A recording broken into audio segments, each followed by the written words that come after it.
Hello and welcome to LFC Focus. Liverpool have just beaten Huddersfield Town by 3-0 in what was not the best performance in the world. It wasn't incredible. We didn't necessarily blow Huddersfield away for the whole 90 minutes or anything like that, but it is pretty much exactly what we as Liverpool fans, and I'm sure what the players needed as well after a couple of bad results. You know, these are the kind of performances that we have to put in these games against Huddersfield and other teams like that in the bottom half of the table. You can't go around blowing away teams week in, week out. Sometimes you've just got to get the win, do it in a nice routine manner, pick up the 3 points and carry on. And that is pretty much exactly what Liverpool did today. And like I said, after the last few results where it looked like we just completely forgotten how you're supposed to play against these kind of teams, it was nice for Liverpool to just basically put in the perfect performance for this kind of game. So yeah, pretty good going all round. The goalkeeper, Loris Karius, had a decent game. He was okay. He didn't have a huge amount to do. What he did do, he did reasonably well. I think that the game against Spurs at the weekend is really going to be the big test for Loris Karius. Certainly the first big one since he's been named as Liverpool's #1. Things didn't really go well against Man City, but it was only after that that we found out that Loris Karius was going to be Liverpool's #1 goalie between now and the end of the season. So, you know, there are bigger tests to come for Loris Karius, but what he did tonight, he did okay, and he didn't really look too nervous at any point during the game, and he did make a good move right before the Firmino goal, which I'll come on to later, which helped set Liverpool on their way and was a nice bit of positive play rather than getting the ball and slowing things down or anything like that. So yeah, decent performance from the goalie. The defence was pretty good.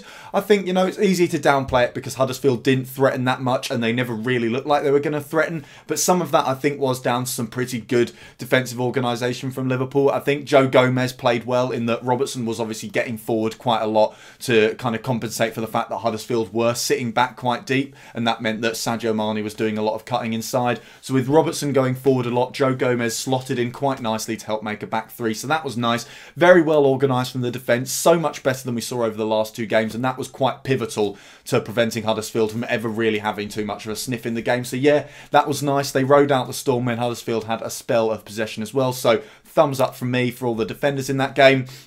The midfield, I think, played so much better in this game than they have over the last two, because that's where a lot of the problems lay. You know, the midfield, it just wasn't controlling games. They weren't getting forward enough. They weren't supporting the back line enough. And they just did all those things so much better in this game. You know, pretty much all three of the midfielders who started the match have been getting touted for man of the match by various people on Twitter. You know, I've seen people saying that Henderson was really good. I personally think he did well. He did nicely to sort of cut out any Huddersfield things, and he didn't look too negative in terms of his passing or anything like that. Emre Can obviously gets a fantastic goal and was just running the show at times. James Milner had a lot of energy, and again, like James Milner was just like Jordan Henderson was just helping to break things up. So yeah, really nice performance in the midfield. Definitely controlled the game and managed the game so much better than they have over the last few, and I think that kind of, it came at a cost in terms of attacking. I would have liked to see a little bit more adventure from the midfield, but I think we obviously played some slightly more defensive players in the midfield today, and that just helped them to dictate the play,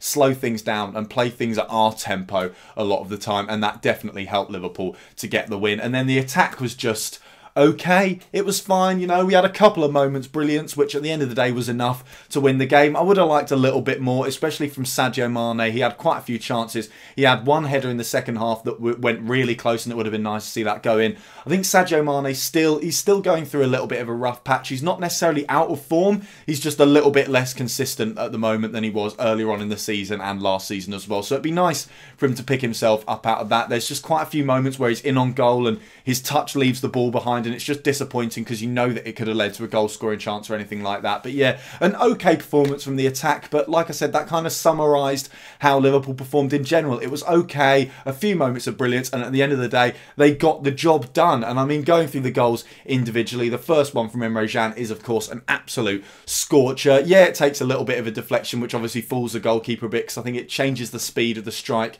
and means that it gets a little bit of curl, which obviously bamboozles Jonas Lörsel a little bit. It probably probably will have still gone in if it hadn't got the deflection anyway. There was a lot of power behind it from Emre Can. I saw them on BT Sport saying the Huddersfield player could have done a little bit better to block it. I personally don't think that's the case. I think it was hit very hard and very fast. It was a nice strike, and you know, all I can say is that I just hope that he does sign a contract and stays at Liverpool beyond the end of the season, because like I said, he had a good game in general, one of his better games. He has been quite inconsistent recently, which is something that will hopefully improve as Emre Can gets a little bit older. But yeah, it's looking a little bit more likely that he might sign a new contract. It does kind of look like he's just waiting until the end of the season before he weighs up his options. You know, if he was just absolutely desperate to move to Juventus, then he would have signed for them on a Bosman for a free transfer in the summer by now. So it does suggest that Emre Can is still thinking about potentially staying at Liverpool. I think a lot of it comes down to what happens at the end of the season. You know, if we get top four, if we have a good run in the Champions League and stuff like that. But yeah, lovely strike from Emre Can. Really useful as well, because it's kind of like the game against Swansea at Anfield earlier on the season, where we had a really nice goal from Phil Coutinho to open the scoring early on.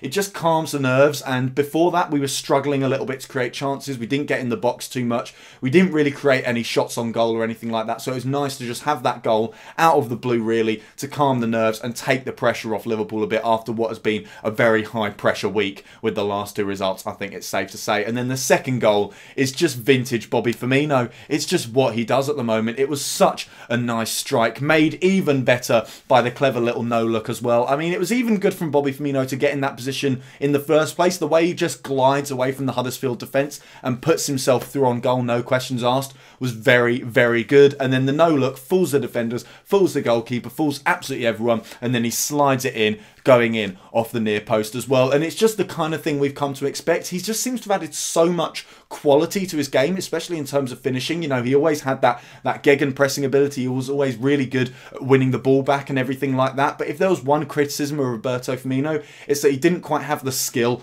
that Phil Coutinho had in terms of just the passing ability, the shooting ability, the ability to just, you know, play these wonderful balls and shots that show a world-class player and shows that kind of quality. And Roberto Firmino seems to be adding that to his game at the moment. So yeah, he certainly looks like he is on the cusp of becoming a world-class player. Fingers crossed he carries on doing that and does it at Liverpool as well. But yeah, really nice goal. Just puts us in total control right before half-time. And the second half kind of felt like a little bit of a formality from there on in. Obviously, Huddersfield, like I said, had a little bit of a spell of pressure with about 20 minutes to go. They suddenly got the wind up their sails a little bit. They got the penalty shout and everything. Personally, I don't think it's a penalty for Huddersfield Town. I think most people share that opinion. But yeah, they got a little bit excited. They had a go. Our defence did very well, like I said, over that 5-minute or so period to just quell everything, calm everything down and stop Huddersfield from ever having any real chances on goal or anything like that. And then, yeah, the penalty, it's a bit 50-50 for me. I'm not entirely sure if it's a foul or not. It's slightly questionable, you know. Obviously, he's getting physical in the box, but I'm not sure it's enough to bring Emre Can down. But these days, you know, you make contact in the box and someone goes down, it ends up being a penalty 9 times out of 10. And then obviously Mo Salah tucks it away. A little bit of an argument. Nice to see that he's got the balls to say, no, this one's mine. A little bit concerned that it wasn't an amazing penalty. You know, if Jonas Lörsel actually goes the right way, you call it a poor penalty because it almost definitely gets saved. But at the end of the day, Mo Salah has scored yet another goal. I think that's apparently 30 goal contributions, or is it? No, it's 33 goal contributions, I believe, since Mo Salah arrived at Liverpool in terms of goals and assists, and it's only January. And an extra fun stat is the fact that Bobby Firmino has got 29 goal contributions as well. So the two of them are doing absolutely brilliantly. So yeah, all in all, a nice little routine win. It was good to get everything done with a minimal amount of fuss. Like I said, you don't want your players to really overextend themselves and wear themselves out in a game like this, especially what with it being a midweek match as well. And you want them to save their energy for the big one at the weekend. That is the Spurs match. And I think that's going to be the real test for Liverpool. You know, it's easy to beat a Huddersfield team that never really had a go at us. Well, it's not easy, but it's easier than some of the other games that Liverpool will have had and will have between now and the end of the season. So yeah, it was a good result, but I think the game against Spurs is where we're really going to be able to prove whether or not we've got out of that mini rut that we had with the games against Swansea and West Brom. But yeah, all in all, lovely result, lovely win, great for Liverpool to get back to winning ways, and here's hoping we can carry on doing so against Spurs at the weekend. So that is all for today's video. Thank you guys very, very much for watching. If you did enjoy this video, why not give it a like? If you're new around here as well, hit that subscribe button. Check out some of the other videos that have been out on the channel over the past few days as well. Don't forget to follow at LFC Focus TV on Twitter, and I'll see you in a couple days' time for the pre-match content for the game against Spurs. Bye. Bye for now.